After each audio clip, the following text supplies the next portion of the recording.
क्या चुनाव वाले दिन आप भी अपने पूर्वजों यानी दादा दादी पर नाना नानी से मिलने चुनाव वाले दिन बूथ पे तो नहीं चले गए? क्या आपका भी डुप्लीकेट पहचान पत्र, मतदाता पहचान पत्र ब्राजीलियन मॉडल की तरह एक से अधिक जगहों पे तो नहीं बना हुआ है? क्या अवैध रूप से कोई रह रहा भारत में व्यक्ति वोट तो नहीं डाल रहा?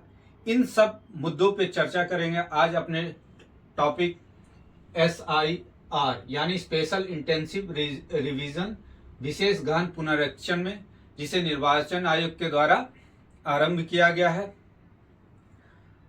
इस टॉपिक के तहत यह समझने का प्रयास करेंगे SIR क्या है, साथ ही यह समझेंगे कि समान मतदाता पत्र और विशेष गहन परीक्षण में क्या अंतर है। फिर यह समझेंगे कि क्या इस प्रकार की व्यवस्था केवल भारत में ही है कि विश्व के अन्य लोकतांत्रिक देशों में यह व्यवस्था प्रचलित है, इसके क्या लाभ हैं और इसकी क्या चुनौतियां हैं। इन सब मुद्दों पे आज हम बात करेंगे अपने चैनल @यूनिविकास पे। चलिए चर्चा आरंभ करते हैं। सबसे पहले देखते हैं SIR क्या है। SIR, जिसे हम लोग विशेष गहन पुनरीक्षण के नाम से जानते हैं, इसका अर्थ है कि निर्वाचन आयोग के द्वारा समय समय पे मतदाता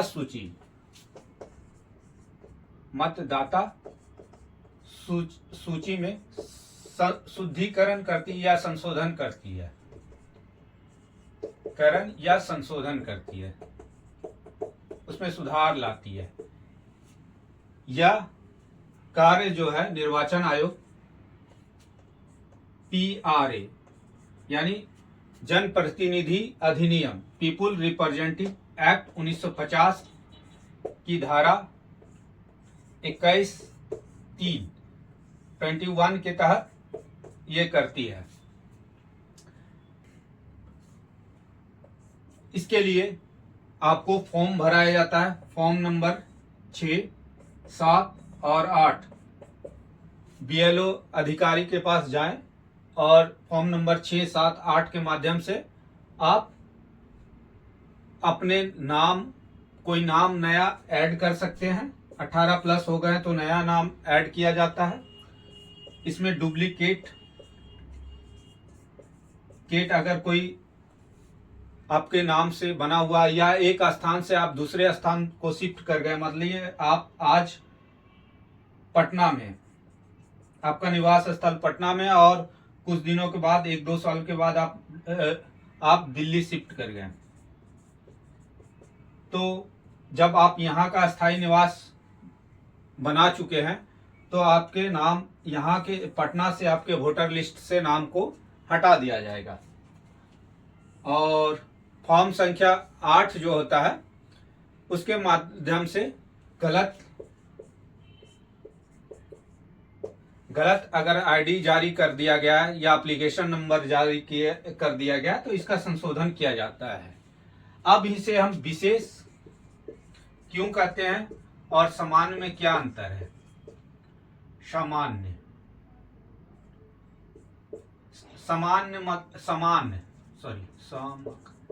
समान मतदाता सूची में क्या अंतर है?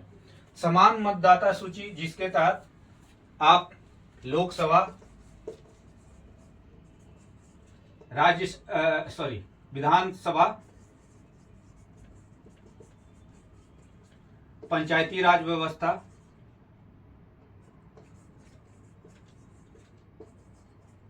और नगरपालिका के चुनावों में भाग लेते हैं। वहीं विशेष के तहत, विशेष इसलिए है क्योंकि इसमें नामों को चढ़ाया जाता है, इसका शुद्धिकरण किया जाता है। अवैध रूप से अगर कोई किन्हीं का वोटर ID बन चुका है माइग्रेंट्स का, तो उसे उसका नाम को खारिज किया जाता है, उसे हटाया जाता है। उसके बाद देखें कि क्या इस प्रकार की व्यवस्था जो है केवल भारत में है या विश्व के अन्य देशों में है। तो स्वीडन, USA या ऑस्ट्रेलिया आदि अन्य देशों में भी SIR किया जाता है, लेकिन वहां पर जो है AVR की प्रक्रिया है, मतलब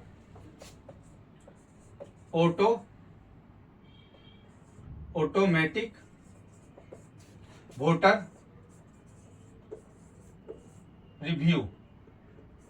रिवीजन, मतलब खुद ब खुद ऑटोमेटिक वोटर रिवीजन होता है।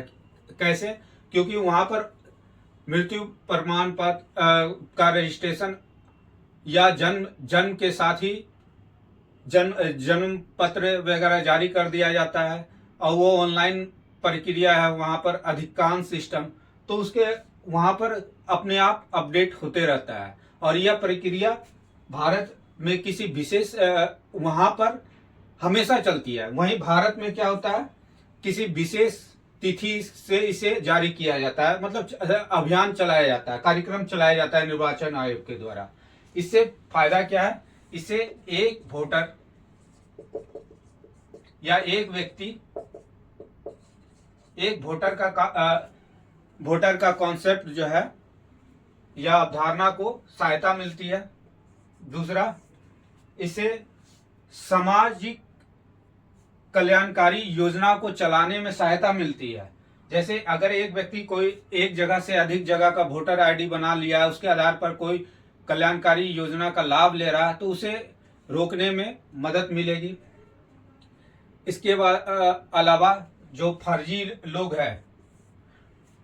लोग हैं जो वोटिंग करने चले जाते हैं, फर्जी लोग वोटिंग करते हैं, उसे रोकने में सहायता मिलेगी। इससे हमारा लोकतंत्र और सुदृढ़ होगा। अब चुनौतियां क्या है? चुनौतियां मुख्य रूप से देखें तो पहला तो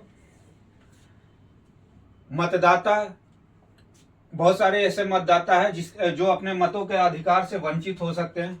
दूसरा कि यह जो है चुनाव से जस्ट पहले, अभी जैसे बिहार में 1 जुलाई से आरंभ किया गया और नवंबर में चुनाव था, तो ये कम ड्यूरेशन में होने के कारण, समय कम होने के कारण क्या होता है, इससे जल्दी करवाने के चक्कर में वो थोड़ा गड़बड़ी होने की संभावना बढ़ जाती है। उसके बाद राजनीतिक आपत्तियां जारी हो जाती है। इससे कहा जाता है सामाजिक आर्थिक कल्याण का जो है प्रभावित हो सकता है। तो इस प्रकार की चुनौतियां हमें देखने को मिलता है। इसके बावजूद SIR जो भारत के अभी हाल ही में 9 राज्यों और 3 केंद्र शासित प्रदेशों में करवाया जा रहा है, जो निर्वाचन आयोग के द्वारा एक अच्छा कदम है, और संभावना है कि इसके माध्यम से भविष्य में होने वाले चुनाव में पारदर्शिता बढ़ेगी और हम एक सुदृढ़ लोकतंत्र की ओर आगे बढ़ेंगे। आज हम अपने टॉपिक को यहीं विराम देते हैं। नेक्स्ट टॉपिक में फिर से आपसे मुलाकात होगी एक नए टॉपिक के साथ। तब तक के लिए धन्यवाद।